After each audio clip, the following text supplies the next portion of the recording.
remember that China kept its very strict controls going a lot longer than other countries, and they kind of collapsed at the end of last year, the beginning of this year. And for a couple of months, we saw some pretty strong spending and strong commercial activity, and people were talking about China roaring back to life, driving the global economy. But after a couple of months, consumer confidence and also businesses really ran out of steam. And as you say, a softening in the property market, which is where so many Chinese families have put their savings, is really spooking people.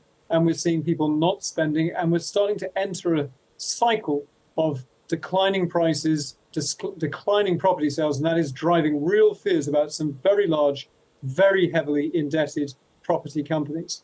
To what extent is the economy suffering now because of the pandemic? And what other factors could also be contributing to the downturn? It's as if the pain of the pandemic has exposed some long-awaited structural problems that have been hidden before.